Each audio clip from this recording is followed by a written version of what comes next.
when you're baptized. So he didn't want to get baptized too soon. He wanted to try out all the sins first, and then get baptized and have all the sins. That's famous. He actually says that in his confessions. But the interest he takes is in Mani. And Mani is not alive anymore, but the followers of Mani are called the Manichaeans.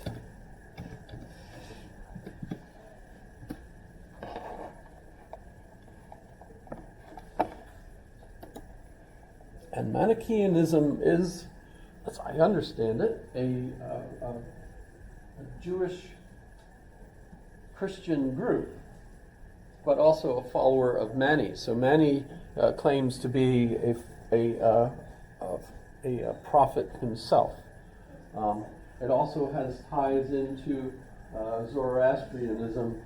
So it's pretty much whatever Mani could think of to pull into it. But he had followers. The main characteristic of this religion is that it's a dualism, so that he believed that Satan was kind of like a co-god, a co-equal god, so that God and Satan are kind of like in constant conflict with one another. And Satan is the god of matter, and God, the divine, is the god of the Platonic ideal world. And so the two of them are in conflict constantly. So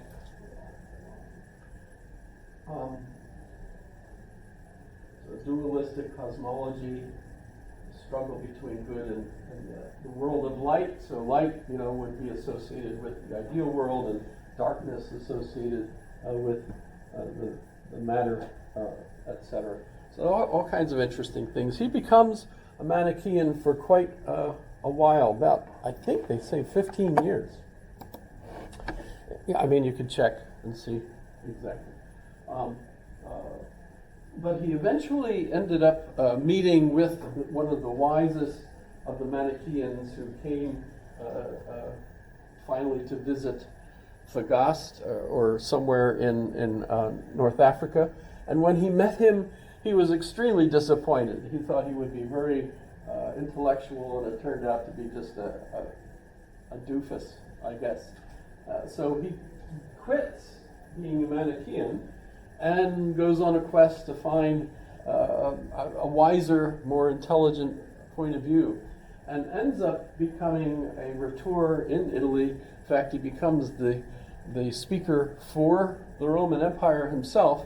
But while he is there, he's in Milan visiting Bishop Ambrose. Bishop Ambrose was clearly a much wiser individual, and ends up famously converting Augustine to becoming a Christian. And Monica's there, and there's all kinds of interesting things going on. The neat thing is he gives us the book, The Confessions, which is his biography.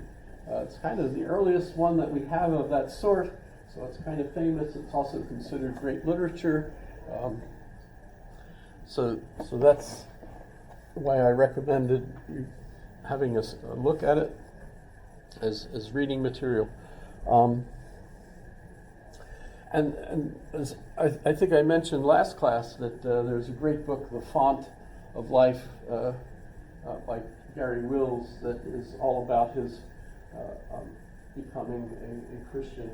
But there's a great part in the Confessions. Let's see if I could just go to the Confessions.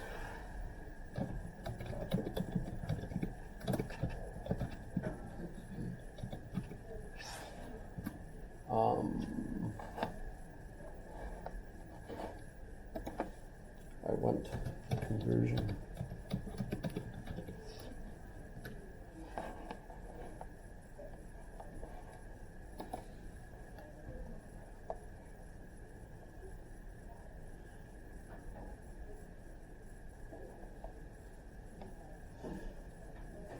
This is his actual. Well, of course, this is translated from the Latin. He was a Latin writer, by the way. He did not speak Greek.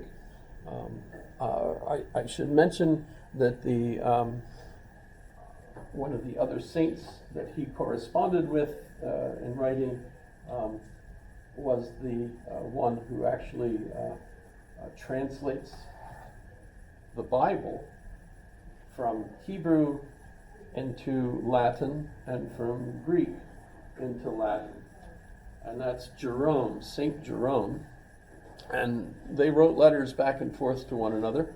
And the way the letters worked back then, kind of like email today, is everybody in the room would read it. And if they liked it, they would copy it. And so there would be multiple copies all over the place, even before the addressee would get it. So there's lots of copies of everybody's mail all over, at least if it was interesting. Pardon? I thought someone said.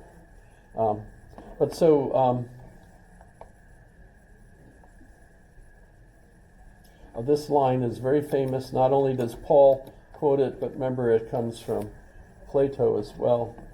So that goes way back. Am I actually in the...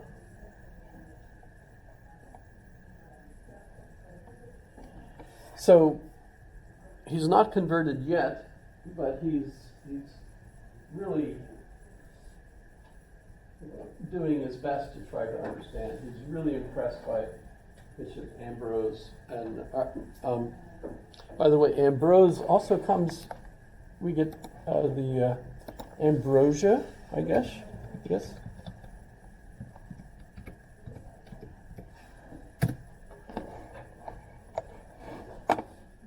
So he was pretty significant as well. So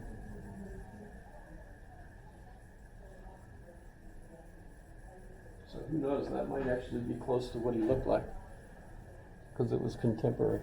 And remember, he was the head of the church in what really was the capital of Rome at the time.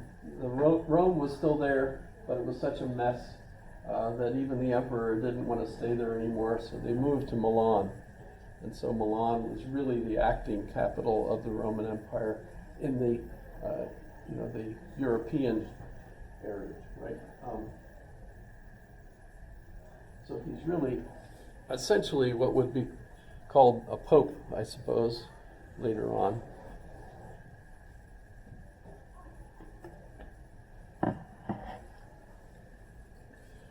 And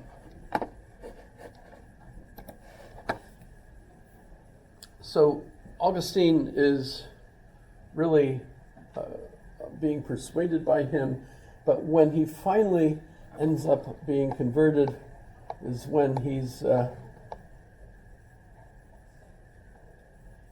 with his friend Alypius, and Alypius is making his profession of faith.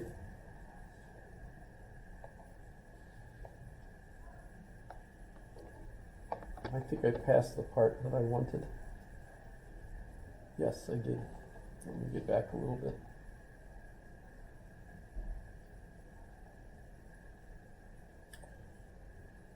Well, I'll just try to remember it. I'm sure it's in here somewhere.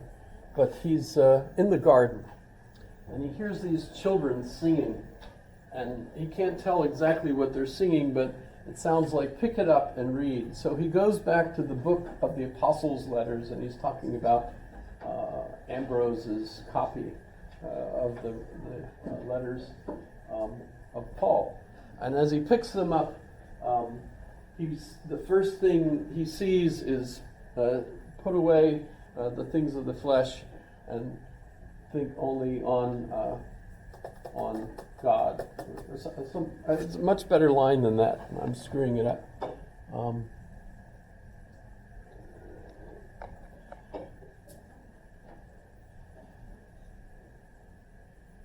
Shoot.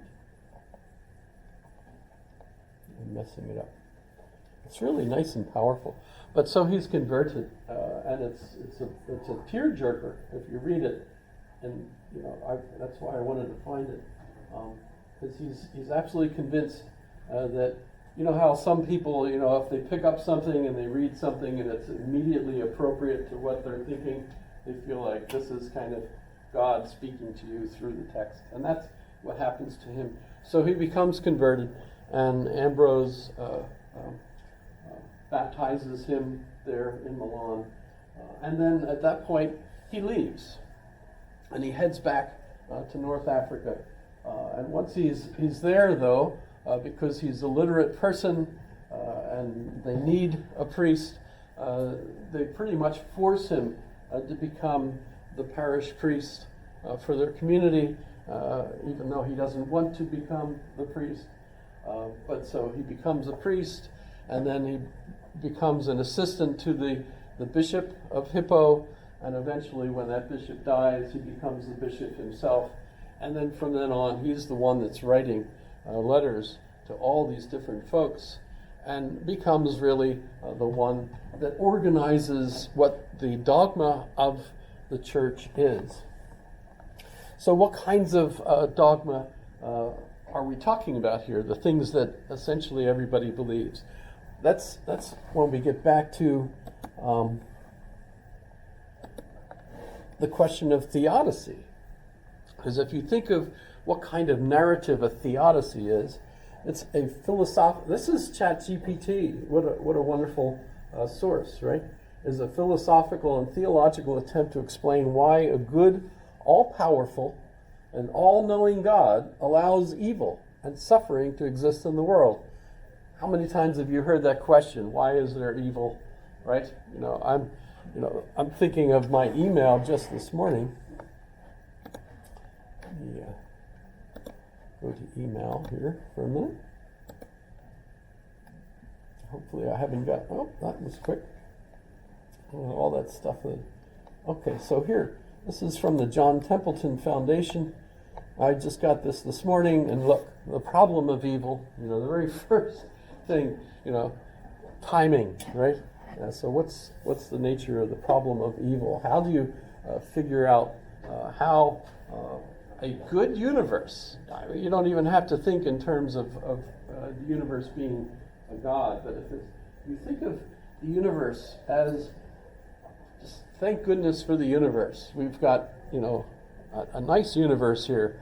Look at all the wonderful things that it makes possible for us, right? And then you, at the same time, try to think, some of this stuff that we experience, though, seems outright evil. Is there something that's part of this universe that's deliberately evil? Things, determined to destroy everything. I don't think anybody today does. And I think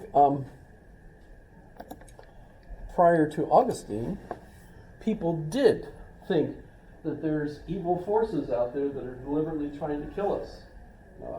Some of them were gods, even, right? That were trying to kill us. And yet, according to Platonic philosophy, God is all good. And remember, he was a Manichaean for a while, where you get this dichotomy between the good and the evil fighting, right? And he's converted away from that to believe instead that the universe is all good. And that God, in the Christian sense, is omnipotent, all-powerful, right? Omnibenevolent, in other words, all good. There's no evil whatsoever. And yet at the same time, it seems like there's evil in the world. And so how do we answer this? And Augustine, in looking at the Bible story of the fall, right? The fall of Adam and Eve, right? How does this go, right? Adam and Eve are in Eden. This is a perfect place, basically, right? Whenever you're doing a crossword puzzle and you get a 4-letter word that's, an ideal place, the answer is Eden, right? E-D-E-N, right? But in any case, what happens? Everybody knows the story, maybe? Yes? What happened? They turn to sin and they get kicked out of. Who lures them, though? There's Satan. Satan, apparently. Satan. And so basically, it actually starts off with God telling them not to eat the fruit of a particular tree. Because if they eat the fruit of this tree, they will know good and evil, basically, right? By the way, there's another story, not a companion story, but a comparison to the one who opens the box and lets all the evils out.